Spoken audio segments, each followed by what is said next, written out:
El aire de mi penthouse de 300 metros cuadrados olía a vino blanco y a éxito discreto.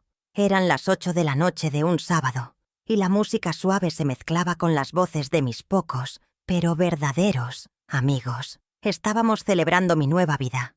Los 6 meses desde que la herencia de mi padre, esos USMAE 3.5 millones por el terreno de la costa que todos despreciaron, me habían dado la paz. Estaba de pie junto al ventanal, observando la ciudad iluminada, sintiendo por primera vez en mi vida que el espacio que ocupaba era verdaderamente mío. La señora Robles reía de algo que contaba el señor Sato. Era perfecto. La vibración del intercomunicador fue una nota discordante. El portero, con su voz profesional, anunció una visita inesperada. «Inés, disculpe la interrupción. Hay un Mateo y una Laura aquí abajo. Dicen que son familia». Mi corazón no se aceleró, se detuvo. Hacía 13 años que ese nombre no cruzaba el umbral de mi casa, ni siquiera por teléfono. Les indiqué que los dejaran subir. Una mezcla de curiosidad helada y el viejo tirón de la obligación maternal. Crucé el salón, el mármol frío bajo mis pies, y esperé frente a la puerta de roble. Cuando abrí, el impacto fue visual antes que emocional. 13 años de silencio estaban frente a mí. Mateo, mi hijo de 42 años, más canoso, con líneas de amargura alrededor de la boca, pero vestido con un abrigo de diseñador que claramente no podía permitirse. A su lado, Laura, su esposa, delgada, con ojos rapaces que no me miraban a mí, sino que escaneaban el vestíbulo, el arte en la pared, la lámpara de cristal. Su teléfono de última generación estaba en su mano, ligeramente levantado, como si estuviera lista para documentar su entrada triunfal. Y luego vi el equipaje. No eran mochilas, eran 4 maletas grandes, rígidas, de marca Rimowa, de un plateado brillante. Las 4, apiladas en el pasillo exterior como una barricada, como una declaración de intenciones. Eran maletas de lujo, no el equipaje de alguien que busca refugio, sino el de alguien que llega a reclamar una propiedad. Ese fue el primer objeto pista. La contradicción entre la necesidad que seguramente alegarían y el estatus que proyectaban. No venían a pedir, venían a instalarse. Mateo carraspeó, rompiendo el silencio de una década. No hubo un «hola mamá», ni un abrazo. Empujó una de las maletas más allá de mis pies, invadiendo mi espacio. «Mamá, qué bien vives», dijo, su voz con un deje de reproche, como si mi bienestar fuera una ofensa personal. Sus ojos siguieron la mirada de Laura, calculando el valor por metro cuadrado. Ella, mientras tanto, había levantado su celular y noté el discreto punto rojo. Estaba grabando, pero no de forma obvia. Lo hacía parecer casual. Él continuó, con un discurso que sonaba ensayado, memorizado en el taxi. Laura y yo decidimos que es hora de reconectar. Hemos pasado por mucho. Hizo una pausa dramática. Como tu hijo, tengo derecho a esto. Su mano enguantada abarcó el vestíbulo. Mi apartamento, mi vida. Tienes mucho espacio extra, es obvio. Así que nos mudamos aquí hoy. Es lo menos que puedes hacer por tu única familia. La audacia de la frase me golpeó como aire frío. Derecho. Esa palabra. La usó como si fuera un cheque en blanco. Nos mudamos hoy. Una declaración, no una petición. Sentí la indignación subir, pero la contuve. La enfrié hasta convertirla en acero.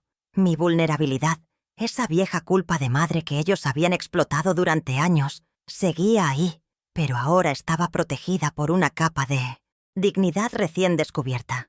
Laura seguía grabando discretamente, esperando mi reacción, mi llanto, mi explosión. Esperaba a la vieja Inés. La miré fijamente, primero a Laura, obligándola a bajar el teléfono por pura incomodidad, y luego a mi hijo. Dejé que el silencio se alargara, que el peso de sus 13 años de ausencia llenara el espacio entre nosotros. Pude oír la música suave de mi fiesta, la vida que había construido sin él. Ajusté mi blusa de seda, sentí mi propia fuerza. Mi voz salió, serena, sin temblar, una navaja tranquila. 13 años, Mateo. Hice una pausa, mirando sus manos vacías, y ni siquiera trajiste flores. Mateo palideció, confundido por mi calma. Laura frunció el ceño, su guión descarrilado. Esperaban una escena, gritos, una fácil capitulación ante la culpa. No entendían que la mujer frente a ellos ya no era la enfermera agotada que vendía su auto para pagar sus deudas. Habían traído 4 maletas, sí, pero yo tenía 20 años de recibos. Les sonreí, una sonrisa que no llegó a mis ojos. Por supuesto, pasen. Tenemos mucho de qué hablar. Ellos vieron aceptación. Yo acababa de iniciar el protocolo. Les ofrecí la habitación de huéspedes, la que da al este. Vi a Laura evaluar el baño privado, calcular el costo de las sábanas de 800 hilos. Mateo encendió el televisor de 60 pulgadas de la pared, asintiendo con aprobación, como si estuviera inspeccionando su nueva propiedad. «Necesitaremos las llaves del auto, mamá», dijo, sin mirarme. Asentí. Les di café. Les dije que lo pensaría. Ellos vieron debilidad. Yo estaba ganando tiempo. Ellos no recordaban los 13 años de silencio, ni los 20 años de costos que los precedieron. Pero yo sí. Yo llevaba la cuenta de cada factura. Recuerdo el olor antiséptico y el dolor sordo en mis talones. Durante casi 5 años trabajé turnos dobles de enfermería. 16 horas al día. Salía de casa antes del amanecer y volvía mucho después de la medianoche. Mi vida era un ciclo de uniformes blancos, almidonados, luces fluorescentes y el sonido de los monitores cardíacos. Todo para que Mateo pudiera asistir a esa universidad privada que, según él, era esencial para su futuro. Mientras yo limpiaba heridas y sostenía manos moribundas, él estaba haciendo contactos. Cada mes, la misma ansiedad. La cuota era de $1,200. 1,200. En 2004. Eso era una fortuna. Significaba que yo no tenía vacaciones, ni ropa nueva, ni ahorros. Mi viejo auto apenas funcionaba. Pero yo firmaba el cheque, imaginando al hombre exitoso en el que se convertiría, diciéndome a mí misma que esta era la inversión de una madre. Una inversión que descubrí demasiado tarde. Solo pagaba en una dirección. Él nunca preguntó cómo lo lograba. Simplemente esperaba el siguiente pago. Luego vino el apartamento. Fue en 2008, justo antes de que se casara con Laura. Necesitaba el enganche, $25,000, y los necesitaba rápido. Era una oportunidad única, un apartamento que no podía dejar pasar. Yo no. Tenía $25,000 en efectivo. Lo que tenía era mi auto, un Toyota Camry, usado pero confiable. Mi única pieza de libertad, mi único lujo modesto. Lo vendí en una semana por $26,000. Le di los $25,000 y usé los $1,000 restantes para pagar sus deudas de tarjeta de crédito. Recuerdo haberle entregado el cheque bancario en la cafetería. Sus ojos brillaron. Me abrazó, un gesto rápido y superficial, y dijo, «Sabía que lo harías, mamá». Un año después, cuando Laura se mudó con él, ese mismo apartamento se convirtió en territorio prohibido. Fui una vez sin avisar, con un pastel. Laura me dijo en la puerta que preferían privacidad y que avisara antes de aparecer. Fue la primera puerta que me cerraron en la cara usando los ladrillos que yo misma había pagado. Nunca fueron regalos, eran préstamos. Préstamos contra mi futuro, contra mi salud. Pero ellos reescribieron la historia, convirtiendo mis sacrificios en sus derechos adquiridos. Mis préstamos se convirtieron en obligaciones de madre. Y a medida que crecía su sentido de derecho, disminuía su gratitud, hasta que solo quedó la exigencia. Se acostumbraron a que yo resolviera sus problemas. Pero ¿qué pasaría cuando yo tuviera un problema? La respuesta llegó, clara y devastadora. La última vez que lo vi, antes de esta noche, fue hace 13 años, en otro café. Ya no pedía dinero para educación o vivienda. Ahora era para una startup. $10,000. Yo ya estaba cansada, mis ahorros mermados. Le pregunté con calma cuándo podría devolvérmelo, si tenía un plan de negocios. Su rostro se ensombreció. «Eres una controladora», me espetó, su voz lo suficientemente alta como para que la gente se volteara. «Es tu obligación ayudarme. Soy tu hijo». Le di el cheque, solo para detener la humillación pública. Mis manos temblaban de ira y tristeza. Él lo tomó de mi mano. Ni siquiera dijo gracias. Esa fue la última vez que hablamos. Los $10,000 fueron el precio de su desaparición. El correo electrónico que envió una semana después lo confirmaba. «Mamá, Te juro que te devuelvo lo de la startup apenas venda. Vendió. Lo supe por un primo lejano. Pero ese dinero nunca llegó.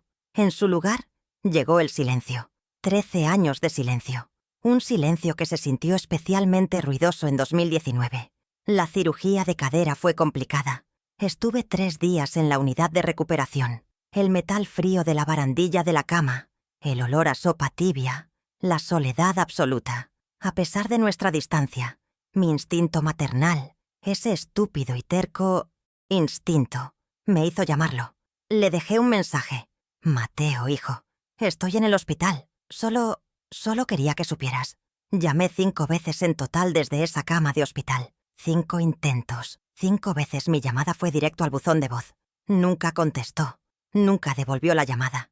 Ni ese día, ni esa semana, ni ese año. Fue en esa habitación estéril, bajo la luz fluorescente, donde la Inés que se sacrificaba murió. Entendí que mi hijo no estaba perdido. Estaba ausente por elección. Mi obligación como madre había terminado porque mi utilidad como cajero automático se había agotado. Y entonces, hace 6 meses, la vida dio un giro irónico. El terreno familiar en la costa, esa franja de tierra que mi padre me dejó y que Mateo siempre despreció como polvo inútil, fue recalificado por el gobierno local para un complejo turístico de lujo. Mi herencia, mi paciencia, se convirtió en unos 3.5 millones de la noche a la mañana. Este penthouse, mis inversiones, mi seguridad, todo, pagado por la tierra que él no quiso. Mateo y Laura no supieron de mi fortuna por mí. Lo supieron, como supe después, por una publicación en una revista social sobre la venta del terreno. No vinieron cuando era una enfermera jubilada con una cadera nueva. Vinieron cuando me convertí en una millonaria. No están aquí para reconectar. Están aquí por su derecho. Pero lo que no saben es que mi nueva fortuna también pagó por algo más. Asesoría legal de primer nivel. Y yo guardé cada recibo. Se instalaron con una velocidad alarmante. En menos de 24 horas, el domingo por la mañana, mi penthouse se sentía invadido. El abrigo de piel sintética de Laura estaba colgado en mi perchero de la entrada y los zapatos de Mateo bloqueaban el pasillo. Mientras yo les servía café, el mismo café premium que compraba para mis mañanas tranquilas, ellos hablaban de mis finanzas como si fueran suyas. Laura, revisando su esmalte de uñas, mencionó casualmente: «Inés, deberías darme una tarjeta de crédito suplementaria, ya sabes, para los gastos de la casa». Sentí el hielo en mis venas. Su casa. Mateo fue más directo, pero igualmente presuntuoso. Descartó la idea de Laura con un gesto. «No necesitamos una tarjeta, querida. Mamá tiene inversiones. ¿Cierto, mamá?» Me miró con esa sonrisa que solía derretirme, la que no había visto en 13 años, pero que ahora se veía rancia, falsa. «Sería más eficiente si me dieras acceso a la cuenta de inversiones. Puedo ayudarte a gestionar todo esto. Todo esto era mi vida, mi seguridad, la herencia de mi padre». Su audacia fue la bofetada que necesitaba. Me disculpé diciendo que necesitaba organizar unos papeles en mi antiguo estudio, que ahora usaba como almacén. Cerré la puerta y respiré el olor a cedro y papel viejo. Allí, en la esquina, debajo de mi viejo escritorio de enfermera, estaban las cajas de mi vida anterior. No estaba buscando nada en particular. Estaba huyendo, pero mi mano se detuvo sobre una caja de plástico, etiquetada como Finanzas 1995-2015. Dentro, la vi. La carpeta acordeón de plástico verde. Mi estómago se contrajo. La saqué. El plástico desgastado y familiar. Me senté en el suelo frío de la oficina. La luz del sol de la mañana entrando por la ventana, iluminando el polvo. Abrí la carpeta. Estaba todo allí, meticulosamente organizado por año. Cada extracto bancario impreso, cada transferencia, papeles amarillentos, frágiles al tacto. Pero el historial que contenían era de hierro. Década atrás, década de mi vida, resumida en débitos. Cada pago de matrícula universitaria, cada rescate de tarjeta de crédito, cada cheque que firmé con la mano temblorosa de fatiga. Revisé los extractos de 2005 a 2012, los años más pesados. Allí estaba. La transferencia de $25.000 para el enganche de su apartamento, el que me prohibieron pisar. Allí estaban los pagos mensuales de $1,200 para su universidad privada. Mis dedos trazaron las líneas, las fechas, los montos. Saqué una pequeña calculadora del escritorio y sumé solo las transferencias grandes y evidentes. El total era claro: $110,000. $110,000 de mi sudor, de mis turnos dobles, de mi auto vendido. Y en cada una, en la línea de concepto, mi propia letra precisa de enfermera. Préstamo U, préstamo depto. Siempre las había llamado así en mis registros. Una forma de autoengaño, quizás, de pretender que algún día volverían. Pero al verlas ahora, apiladas frente a la arrogancia que desayunaba en mi cocina, la palabra cambió de significado. Ya no era una súplica, era un hecho. No eran regalos que me debían gratitud, eran préstamos que me debían pago. Debajo de los extractos bancarios, en el último compartimento de la carpeta verde, había otro fajo de papeles, unidos por un clip oxidado. Eran las impresiones de los correos electrónicos. La mayoría eran triviales, pero recordé uno. Lo busqué y allí estaba. De 2012, justo después de que le diera los $10,000 para esa startup que supuestamente lo haría rico. Su nombre en la línea D, su arrogancia incluso en texto. Leí la frase en voz alta, solo para mis oídos, en el silencio de la oficina. Mamá, te juro que te devuelvo lo de la startup apenas venda. Lo leí de nuevo.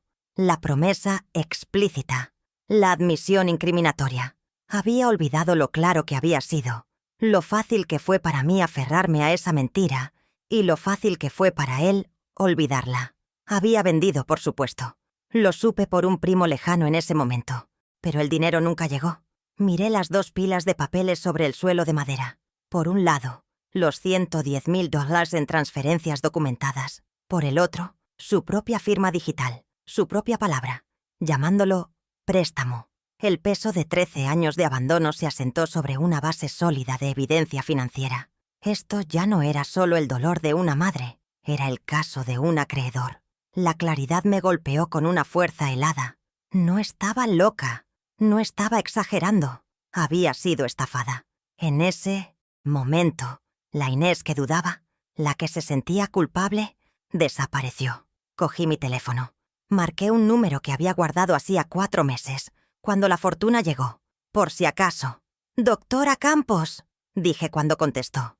Mi voz firme, quirúrgica. «Soy Inés. Tenemos el protocolo llena». Hubo una pausa. «Entendido», dijo la doctora Campos. «La veo en mi oficina en 1 hora. Traiga la carpeta verde». Llegar a la oficina de la doctora Campos fue como entrar en un universo paralelo. Dejé a Mateo y Laura en mi casa viendo una película en mi salón, discutiendo qué color pintarían la pared de la sala de estar. Entré en un edificio de cristal y acero, y su oficina era de caoba y cuero. El contraste era absoluto. Mi caos doméstico contra su orden legal. Le entregué la carpeta verde. No dije nada. Dejé que 20 años de recibos hablaran por mí.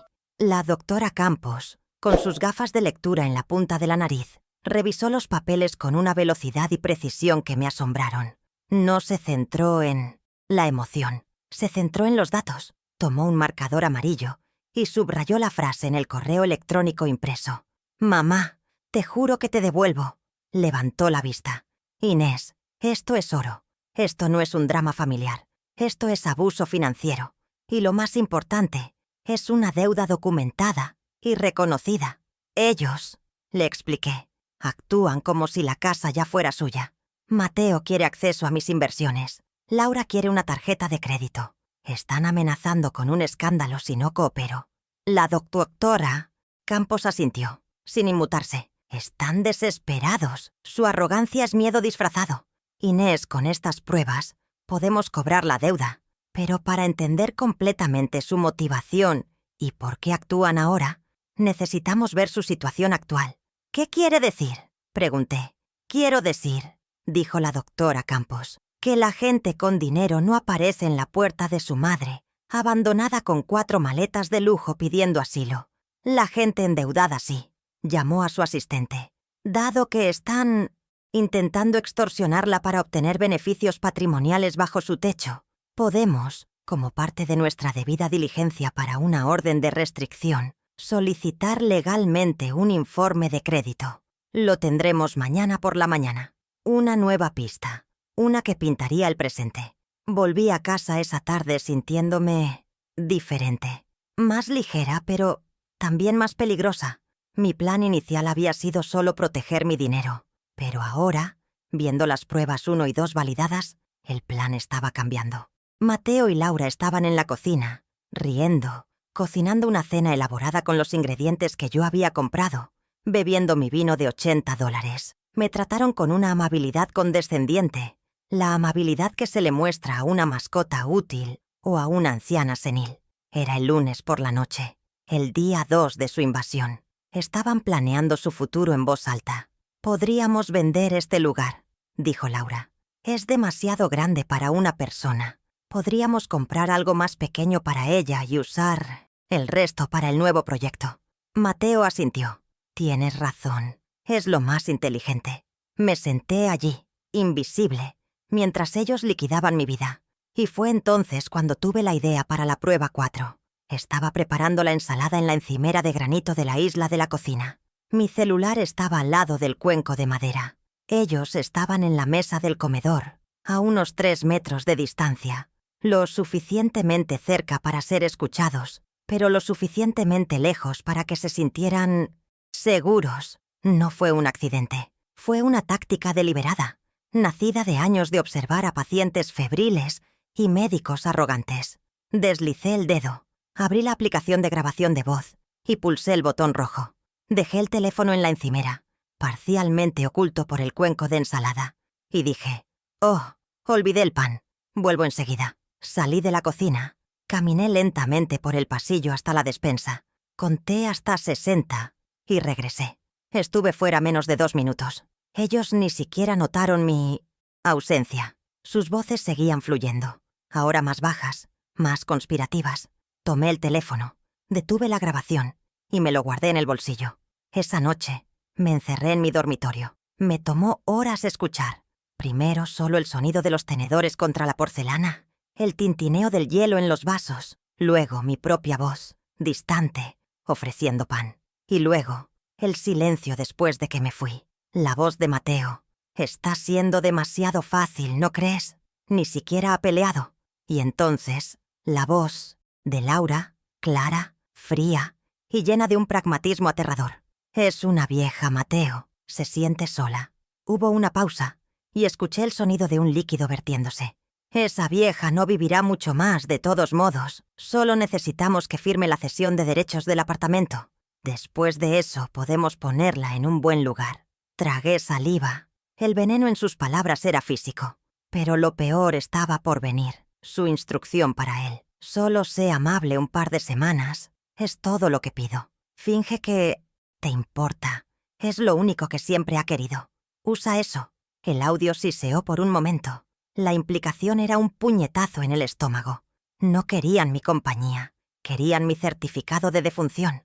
Guardé el archivo de audio, etiquetándolo Prueba 4. Ya no había vuelta atrás. Tenía la intención. Tenía la deuda. Solo faltaba una pieza.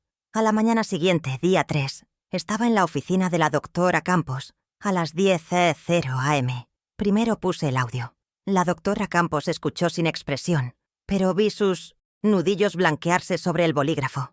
«Esto es extorsión e intención de fraude. Es más que suficiente para una orden de restricción inmediata». Justo en ese momento, su asistente entró y colocó un documento oficial sellado sobre el escritorio de Caoba.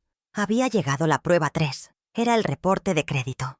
La doctora Campos lo puso entre nosotras. No era una suposición. Eran hechos fríos y financieros. Allí estaba, en blanco y negro, $150,000 en deudas activas de tarjetas de crédito y 2 préstamos de alto interés con vencimientos inminentes. La startup de Mateo había fracasado espectacularmente, llevándose consigo su credibilidad.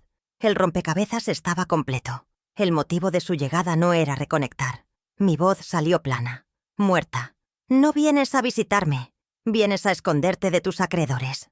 Les sonreí mientras tomaban mi café y usaban mi internet. Les ofrecí la habitación de huéspedes y asentí cuando hablaron de redecorar. Laura y Mateo vieron debilidad. Vieron a la vieja Inés, la que cedía, la que firmaba cheques con tal de que la quisieran. No vieron a la administradora metódica que había dirigido una unidad de cuidados intensivos durante 30 años. Les di café, pero yo estaba ganando tiempo. Ellos no lo sabían, pero su visita había activado un cronómetro invisible. Tenía exactamente 72 horas para blindarme, y mi plan ya estaba en marcha. El primer paso lo di el domingo por la mañana, día 1, a las 9:00 am. Ellos dormían hasta tarde, agotados por el esfuerzo de fingir que no me despreciaban. Salí al balcón, con el aire frío de la mañana mordiéndome la cara, para que no pudieran oírme. Marqué el número de la doctora Campos. «Doctora», dije en voz baja pero clara, sintiendo el acero formándose en mi columna vertebral. «Tenemos el protocolo llena. Necesito una consulta hoy». El término era nuestro, definido hacía meses, cuando los depredadores oportunistas, atraídos por la fortuna, regresan a reclamar lo que nunca fue suyo. «La espero a las sala 3», dijo ella, sin necesidad de más explicaciones. El domingo era su día libre, pero entendió la urgencia. Colgué y sentí una oleada de alivio frío. El peso de la ejecución ya no estaba solo sobre mis hombros. Había activado un mecanismo legal, una fuerza externa que ellos no podían ver ni anticipar. Regresé a la cocina y preparé más café, el olor llenando la casa. Mateo bajó, bostezando, y dijo: «Mamá, hoy no cocines, pediremos algo caro». Asentí sonriendo. «Claro, hijo, lo que quieras». El segundo paso era el más crítico y el más peligroso: proteger la fortuna. A las 2:00 p.m. tomé mi bolso. «Voy a salir a comprar víveres», anuncié. Laura levantó la vista de mi iPad, que había confiscado, y dijo: «¿Víveres? ¿Por qué no mandas a alguien? Deberías contratar servicio, Inés». Sonreí. «Me gusta elegir mis propias verduras». Era la excusa perfecta. La verdad era que tenía una cita, no con el supermercado, sino con el gerente de mi banco privado. Una cita gestionada por la doctora Campos, esa misma mañana. No fui al supermercado. Tomé un taxi directamente a la sucursal del centro. La doctora Campos ya estaba allí, esperándome en la oficina privada del gerente. Los papeles estaban listos, gruesos y tranquilizadores. Firmar tomó menos de 10 minutos. Estaba transfiriendo US 3.2 millones de mis US 3.5 millones a un fideicomiso, trust, irrevocable. Un fideicomiso que la doctora Campos administraría. Un fideicomiso diseñado para ser impenetrable, a prueba de hijos codiciosos y nueras extorsionadoras. Dejé solo US $300,000 en mi cuenta corriente personal. Era una suma lo suficientemente grande como para mantener mi estilo de vida y parecer rica a sus ojos, pero lo suficientemente pequeña como para que el verdadero patrimonio estuviera fuera de su alcance para siempre. Era un cebo y un escudo al mismo tiempo. Al salir del banco sentí un cambio físico. El aire olía igual, la ciudad se veía igual, pero yo caminaba diferente. Mi fortuna ya no era una vulnerabilidad, ahora era una fortaleza. El dinero ya no estaba expuesto, estaba blindado. Regresé a casa con 2 bolsas del supermercado más caro de la ciudad, llenas de quesos importados y pan artesanal. Pagué en efectivo. Quería que vieran el recibo, que vieran mi aparente despilfarro. «¿Ves, Mateo? Tu madre sabe vivir», dijo Laura, abriendo un paquete de jamón ibérico. La dejé creer que estaba ganando. La dejé creer que su plan de seducción financiera estaba funcionando. Mientras ellos comían mi comida, yo revisaba mentalmente los siguientes pasos. Había asegurado el dinero. Ahora necesitaba asegurar mi caso. El lunes por la noche, día 2, a las 7:00 p.m., ejecuté el paso 3. Fue durante la cena. La escena que había ensayado en mi mente toda la tarde. Estaban relajados, bebiendo mi vino de $80, discutiendo abiertamente qué harían con el penthouse. «Podríamos venderlo», dijo Laura. «Es demasiado grande para ella». Fue entonces cuando supe que era el momento. Puse mi celular en la encimera de granito de Minetjostoy, la isla de la cocina, a 3 metros de ellos, junto al cuenco de la ensalada. Deslicé el dedo, abrí la aplicación de grabación de voz y pulsé el botón rojo. La pantalla se apagó, pero el micrófono estaba activo, absorbiendo cada palabra venenosa. «Oh, olvidé el pan», dije, mi voz sonando perfectamente casual. «Está en la despensa del fondo. Vuelvo enseguida». La excusa era plausible, el movimiento natural. Salí de la cocina, caminando lentamente por el pasillo, el sonido de mis pasos amortiguado por la alfombra persa. Mi corazón latía con fuerza, no por miedo, sino por adrenalina. Cada segundo que estaba fuera era un riesgo. ¿Y si se levantaban? ¿Y si veían el teléfono? Pero confiaba en su arrogancia, en su total falta de interés en mí como persona. Solo era un accesorio en su nuevo escenario de riqueza. Conté hasta 60 en el pasillo oscuro y luego regresé. Estuve fuera menos de 2 minutos. Ellos ni siquiera habían levantado la vista de sus platos. Sus voces se callaron cuando entré, como siempre hacían, pero el daño ya estaba hecho. La trampa había funcionado. Tomé el teléfono, detuve la grabación y me lo guardé en el bolsillo del delantal. «Aquí está el pan», dije alegremente. Esa noche, encerrada en mi dormitorio, escuché la grabación. Escuché a Laura decir: «Esa vieja no vivirá mucho más. Solo necesitamos que firme la cesión». Era la prueba 4, y era devastadora. Era la prueba de su intención. A la mañana siguiente, día 3, martes, a las 10:00 am, ejecuté el Soinmensiansas. Paso 4. Tengo una cita con el administrador del edificio. Mentí. Algo sobre las cuotas del condominio.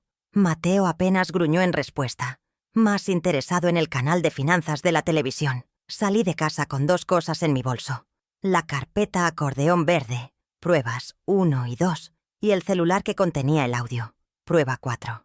El aire de la mañana era fresco y olía a determinación. La Dgora Campos me esperaba en su oficina. No hubo saludos triviales. Desplegué las pruebas sobre su escritorio de Minas Mediatses, caoba, los extractos bancarios amarillentos, los correos electrónicos impresos de 2012 y el teléfono. «Reproduzca el audio», dijo. Lo hice. Escuchó sin expresión, pero vi sus nudillos blanquearse. «Intención de fraude y extorsión», dijo en voz baja. «Esto cambia todo. Ya no solo nos defendemos, Inés. Ahora podemos atacar». Mientras hablábamos, su asistente entró y colocó un documento oficial sobre la mesa. Era la prueba 3, el reporte de crédito de Mateo y Laura, que había solicitado el día anterior. La doctora Campos lo leyó primero. Luego me lo pasó sin decir palabra. $150.000 en deudas de alto interés. La startup fallida. Los acreedores llamando a su puerta. «No vienes a visitarme», susurré. La frase que había pensado antes. «Vienes a esconderte de tus acreedores». Ahora tenía la prueba. La doctora Campos me miró. «Tenemos la deuda pasada, pruebas 1 y 2. Tenemos la deuda actual, prueba 3. Y tenemos la intención criminal, prueba 4. El plan está completo». Sentí una calma absoluta. El caos emocional de los últimos 2 días se solidificó en un propósito claro. Ya no era una víctima. Era la arquitecta de una justicia inevitable. La doctora Campos me dio instrucciones precisas sobre cómo manejar el siguiente paso, el final. Regresé al penthouse esa tarde, día 3, a las 4:00 p.m. Encontré a Mateo y Laura en el salón, visiblemente impacientes. Su amabilidad forzada de las últimas 70 horas se estaba agotando. «Mamá», dijo Mateo, en un tono que pretendía ser respetuoso, pero que sonaba a orden. «Hemos sido muy pacientes. Necesitamos hablar sobre los términos de nuestra estadía y sobre la ayuda financiera». La palabra clave, ayuda. Me detuve en la entrada del salón, adoptando una expresión de seriedad considerada. «Tienes razón, Mateo. Tienes toda la razón». Respiré hondo, fingiendo una capitulación que no sentía. «He estado pensando mucho. Esto es un asunto familiar importante y debemos tratarlo formalmente para que todo quede claro y justo para todos». Podía ver la codicia iluminando sus ojos, creyendo que habían ganado. «He reservado la sala de juntas del condominio para mañana a las 11:00 am», continué, mi voz suave y conciliadora. «Creo que es el lugar adecuado, profesional, para discutir los términos de su estadía y la ayuda financiera que necesitan». Laura sonrió, una sonrisa genuina de triunfo, y le apretó la mano a Mateo. Un espacio profesional significaba contratos, significaba firmas, significaba que obtendrían lo que querían. «Perfecto. Mamá», dijo Mateo, su voz suntuosa de victoria. «Sabía que entenderías. Es lo correcto». Asintieron, ya celebrando en silencio, probablemente planeando la primera compra que harían una vez que tuvieran mi firma. No se preguntaron por qué la sala de juntas. No se preguntaron por qué formalmente. Su arrogancia era mi mejor aliado, el velo perfecto para mi trampa. Les dije que descansaría antes de cenar. Cerré la puerta de mi habitación y me senté en silencio. El plan estaba cerrado. Las 72 horas habían sido utilizadas a la perfección. Había protegido mi patrimonio. Había reunido pruebas de sus deudas pasadas, sus deudas presentes y sus intenciones futuras. Había establecido el escenario para el enfrentamiento final, no en mi casa, sino en un terreno neutral y estéril. Revisé la invitación que la doctora Campos había redactado, la que les entregaría por la mañana. Una reunión familiar formal. Ellos creían que iban a asistir a su coronación, que iban a firmar los papeles que asegurarían su futuro. No sabían, no podían saber, que yo había pasado los últimos 3 días asegurándome de que en esa sala solo firmarían su salida. El miércoles por la mañana, día 4, el aire en el apartamento era eléctrico, pero no de una manera agradable. Olía a perfume caro y a café quemado. Laura había insistido en prepararlo ella misma, un gesto falso de domesticidad que resultó en una jarra amarga e imbebible. Mateo se paseaba por la sala de estar, ya vestido con un traje que le quedaba un poco apretado, como si se preparara para una adquisición corporativa. Ambos irradiaban una impaciencia triunfante, la de los herederos que esperan la lectura de un testamento que ellos mismos redactaron. «Mamá, ya son las 10:45 a.m», dijo Mateo, revisando su reloj, un modelo ostentoso que yo no reconocí y que seguramente estaba pagando a plazos. «La sala de juntas está en el piso de la administración, ¿verdad? No hagamos esperar a tu gente». Su gente. Me limité a asentir, tomando mi bolso y la discreta carpeta timbrada que la doctora Campos me había preparado el día anterior, que solo contenía copias de documentos sin importancia. Un señuelo. El verdadero arsenal ya estaba en la sala de juntas, en el maletín de mi abogada.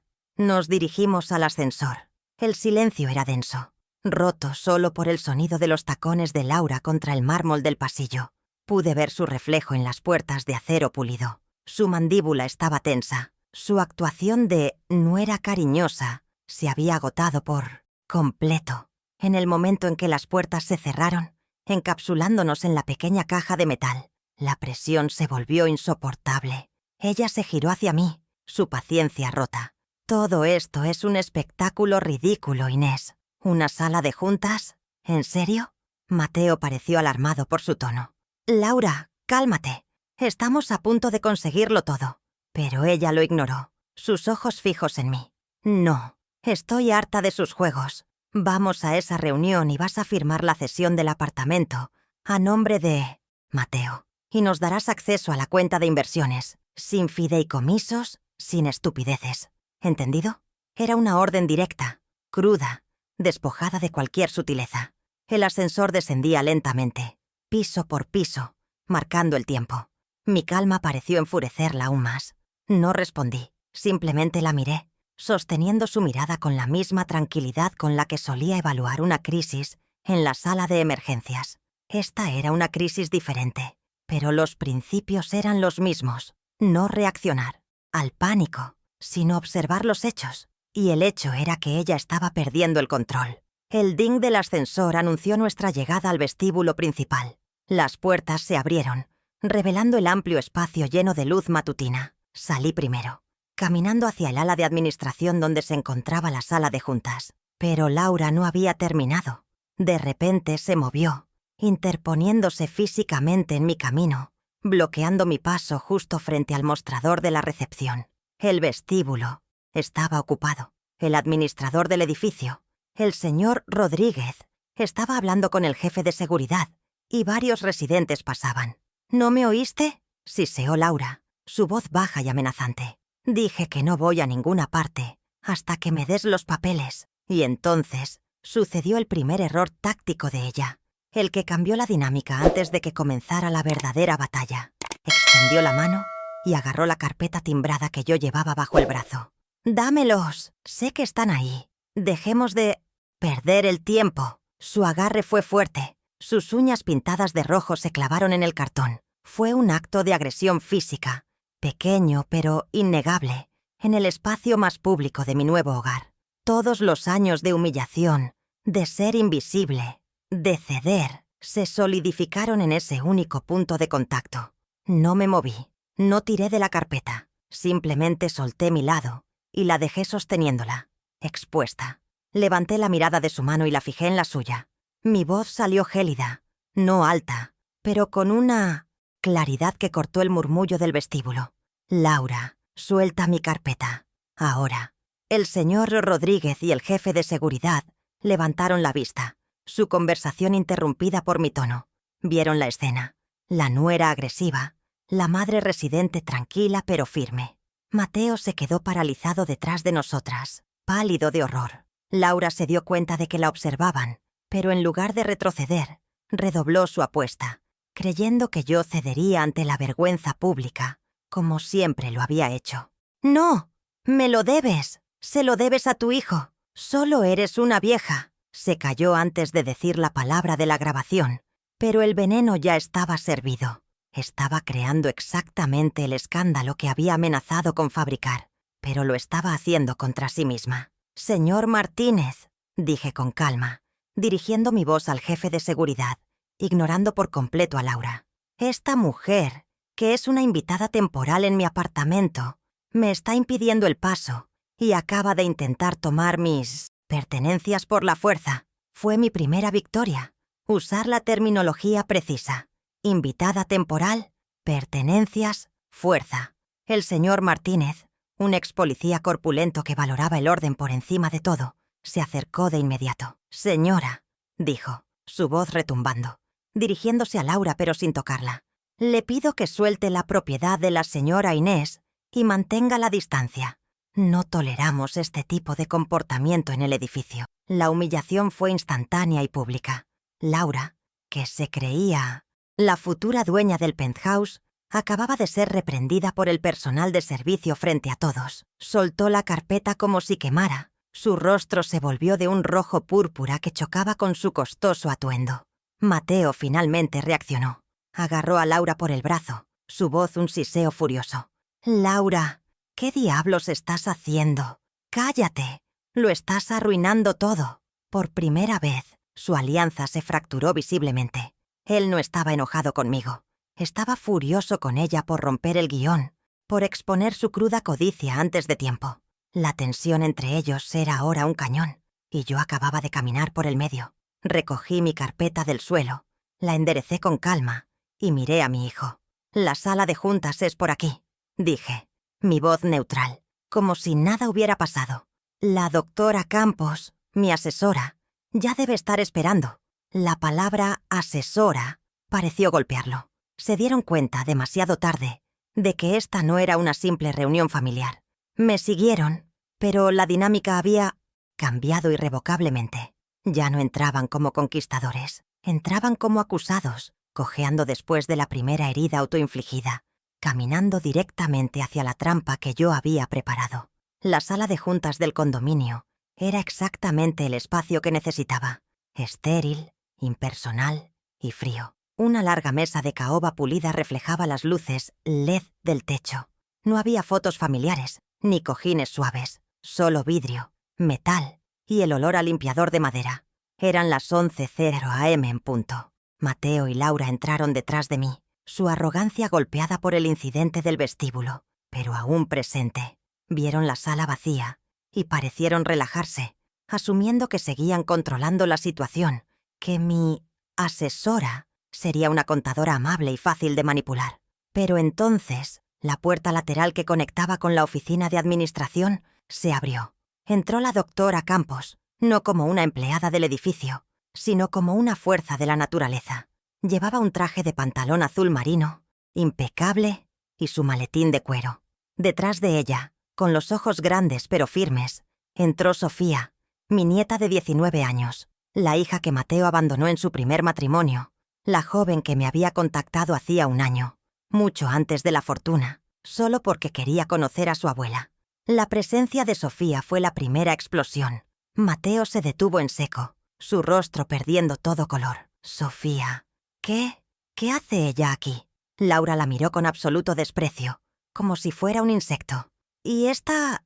¿Quién es? Su agresión regresó de inmediato, buscando un objetivo fácil. Se giró hacia mí, ignorando a la abogada.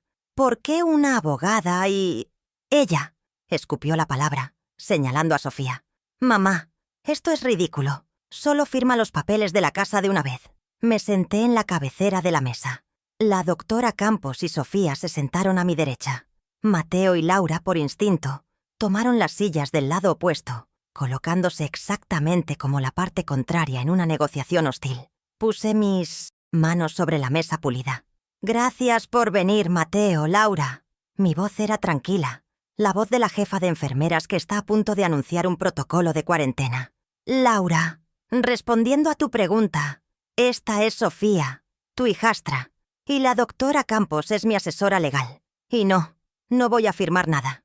Antes de hablar de regalos, Mateo, continué, mi voz cortando su intento de protestar. Hablemos de deudas. Esa palabra colgó en el aire estéril. La doctora Campos, en ese momento preciso, abrió su maletín. No sacó un bloc de notas. Sacó la carpeta acordeón de plástico verde, la misma que había guardado durante 20 años, la misma que contenía mi vida en débitos.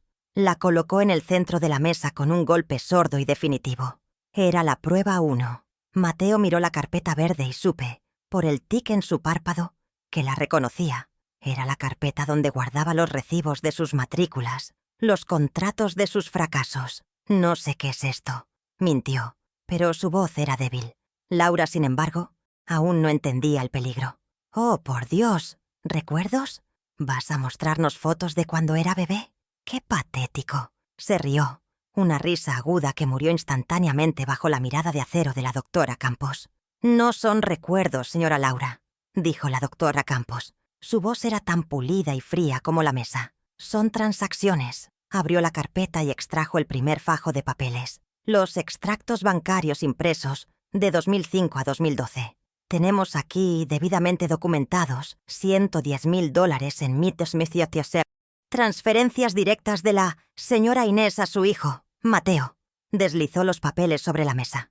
Vimos el close-up de las líneas amarillentas, los conceptos préstamo U, préstamo depto. Mateo tragó saliva. Eso eran regalos. Una madre ayuda a su hijo. No puedes. Pero la doctora Campos lo interrumpió. No con un grito, sino con un segundo documento. La prueba 2. Normalmente podríamos debatir la intención, señor Mateo, pero usted mismo la aclaró. Deslizó la impresión del correo electrónico de 2012, su correo electrónico donde escribe, y cito, «Mamá, te juro que te devuelvo lo de la startup apenas venda». La sala quedó en silencio. El único sonido era el zumbido del aire acondicionado. Los $110,000 ya no eran un regalo, eran una deuda reconocida por escrito. Mateo palideció notablemente. Su frente brillaba con una fina capa de sudor. Laura leía la frase en el papel, sus labios moviéndose en silencio, procesando la trampa en la que acababan de caer. Su derecho se acababa de convertir en un pasivo legal. Usted mismo lo llamó préstamo, dije en voz baja. Mi primera contribución a la ejecución. Y yo simplemente estoy de acuerdo contigo. La doctora Campos continuó, su tono implacable. Esos $110,000, con el interés legal estándar no cobrado durante 13 años, ascienden a una deuda actual y ejecutable de $245,000. Laura soltó un pequeño grito ahogado. El número era obsceno, era imposible, y era legal. Mateo me miró, y por primera vez vi pánico puro, el pánico de quien es atrapado. Mamá, no puedes hacerme esto. Somos familia. No tenemos ese dinero. Su voz se quebró en la última frase. Fue la admisión que necesitábamos. La transición perfecta. Sabemos que no lo tienen, dijo la doctora Campos. Y con eso sacó el tercer documento. La prueba 3. El reporte de crédito oficial. Deuda que vemos Ustedes no pueden pagar, continuó la abogada, deslizando el reporte hacia ellos. Pues deben $150,000. Dólares a otros acreedores. Esta prueba no era del pasado, era de ahora. Mostraba sus préstamos de alto interés, sus tarjetas de crédito al límite. Exponía su mentira. No habían venido a reconectar, habían venido a esconderse, a saquearme para pagar a otros. Habían traído su bancarrota a mi puerta, envuelta en maletas de lujo. Laura miró el reporte de crédito y su rostro se descompuso. Esta era su humillación privada, sus fracasos financieros expuestos en una sala de juntas. «Usted no tenía derecho», gritó señalando a la doctora Campos. «Eso es ilegal». «Es perfectamente legal, señora Laura», respondió la abogada, «cuando se usa como parte de una investigación de debida diligencia en un caso de extorsión e intento de fraude patrimonial, lo cual nos lleva a la última prueba». Todo el calor abandonó el cuerpo de Laura. La palabra extorsión la congeló. El ambiente pasó de ser una disputa financiera a algo criminal. La doctora Campos me miró, cediéndome el escenario para el golpe final. Era mi turno. Saqué mi celular, el mismo que había estado en la encimera de la cocina 2 noches antes. Lo coloqué sobre la mesa, entre nosotros. Mateo y Laura lo miraron como si fuera una bomba. «Y finalmente, Laura», dije, mi voz serena, casi maternal. «¿Recuerdas que hablamos sobre mi salud? ¿Sobre cuánto tiempo me quedaba?» Sus ojos se abrieron de par en par, una comprensión horrorizada amaneciendo en su rostro. «Tú», comenzó a decir, pero yo ya había presionado «reproducir». Mi propia voz llenó la sala primero, distante. «Oh, olvidé el pan». Y luego, el silencio. Y luego, la voz clara y fría de Laura. «Esa vieja no vivirá mucho más», resonó en la sala silenciosa. «Solo necesitamos que firme la cesión de derechos del apartamento». La cara de Mateo era una máscara de horror, girándose para mirar a su esposa como si la viera por primera vez. La grabación continuó. La voz de Laura instruyéndolo. «Solo sé amable un par de semanas. Es todo lo que pido». El audio de la prueba 4 terminó, dejando un silencio más ruidoso que cualquier grito. Laura reaccionó por puro instinto animal. Se abalanzó sobre la mesa, sus uñas rojas intentando arrebatar el teléfono. «¡Apágalo! ¡Bórralo!». Pero la doctora Campos fue más rápida, interceptando su muñeca con una mano firme. «Yo no haría eso, señora Laura. Asalto. Añádalo a la lista». Laura se desplomó en su silla, jadeando, completamente desenmascarada. Ya no era la nuera elegante. Era una depredadora acorralada. Fue entonces cuando Sofía habló. Su voz era baja, temblando de una ira justa que había guardado durante una década. Miró a su padre, Mateo, que estaba inmóvil, mirando la nada. «Papá, ¿cómo pudiste?». Él levantó la vista, sus ojos vacíos. «Sofía, yo». «Ella te lo dio todo», lo interrumpió, su voz ganando fuerza. «Te dio una educación, te dio un apartamento. A mí», su voz se quebró, «a mí nunca me diste ni una llamada». El golpe moral fue más profundo que cualquier revelación financiera. La presencia de Sofía no era solo como testigo. Era el espejo viviente de la verdadera naturaleza de Mateo. No solo era un ladrón, era un padre ausente, un hombre que abandonaba todo lo que no le servía financieramente. La humillación fue total, reputacional, frente a la hija que abandonó y la madre que intentó estafar. El círculo de su negligencia estaba completo.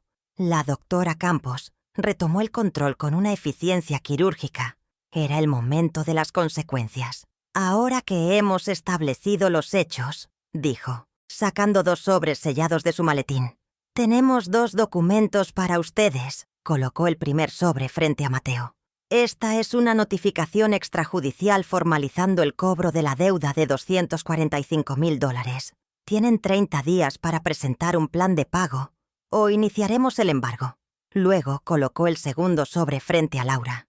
«Y esta es una orden de restricción temporal, basada en el acoso, la grabación de esta mañana en el vestíbulo y la evidencia de audio de extorsión.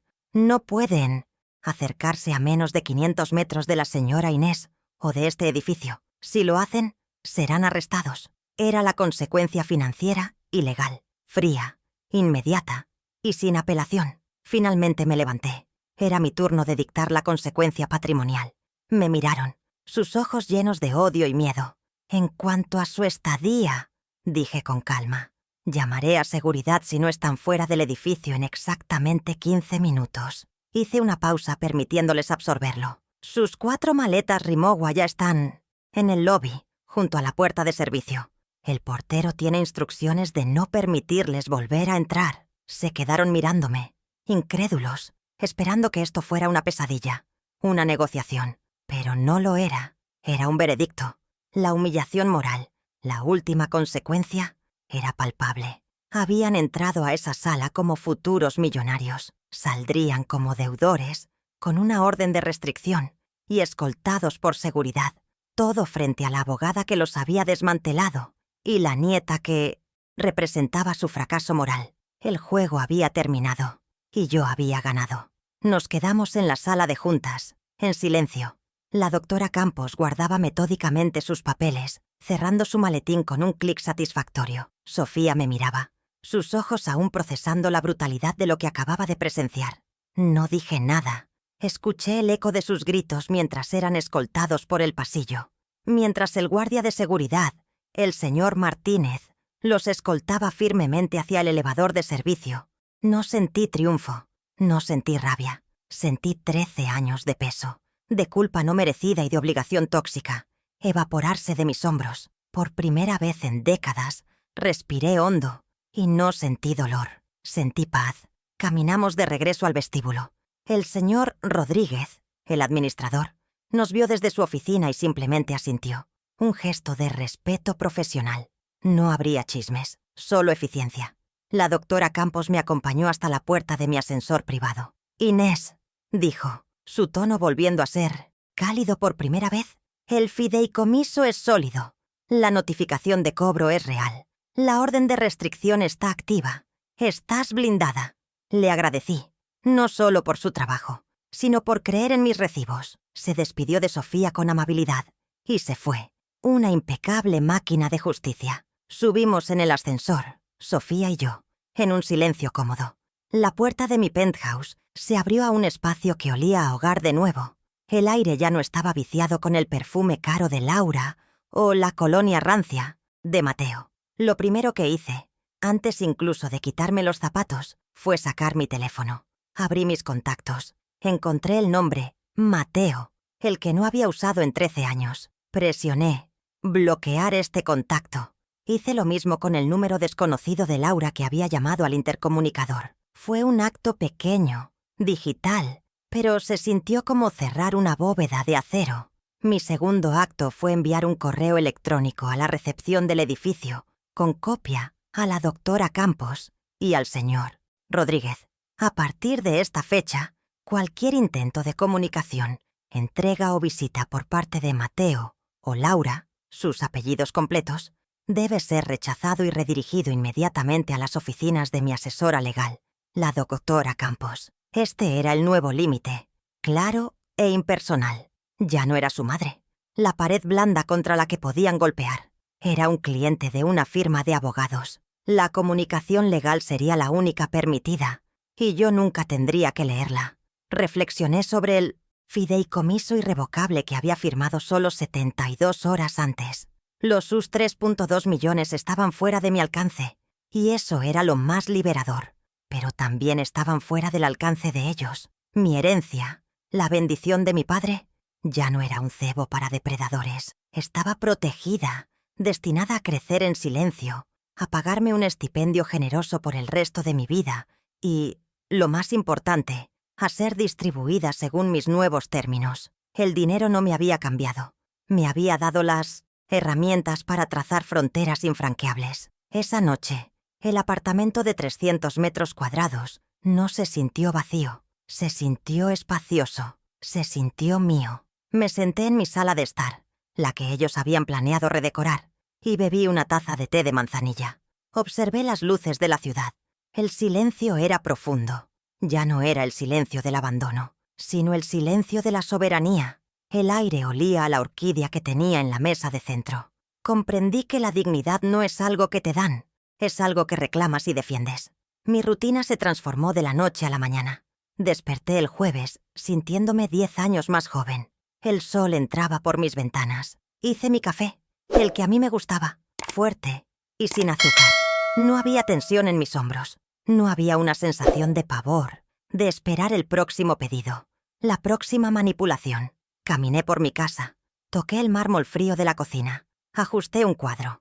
Era una rutina de posesión, no de defensa. Ya no era la anfitriona de mis propios invasores. A media tarde sonó el timbre. No el intercomunicador de la planta baja, sino el timbre de mi puerta. Mi corazón dio un vuelco, un eco del viejo pánico.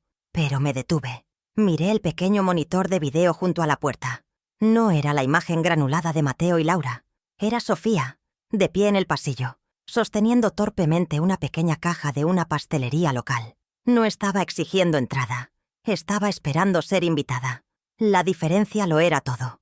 Me di cuenta del contraste absoluto. Hacía menos de 5 días había abierto esa misma puerta a una emboscada, a la codicia disfrazada de familia, a 4 maletas de lujo que simbolizaban una invasión. Ahora estaba frente a la misma puerta, pero la mujer del otro lado era diferente. Y yo también. Sofía no venía a tomar, venía a conectar. No traía equipaje, traía un gesto de paz. Abrí la puerta y le sonreí. Una sonrisa genuina, cálida, que me salió del alma.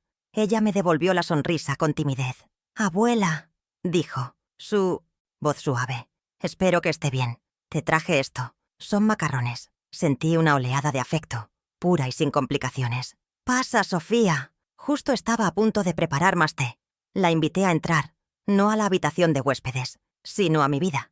Nos sentamos en la cocina, la luz del sol de la tarde inundando la habitación.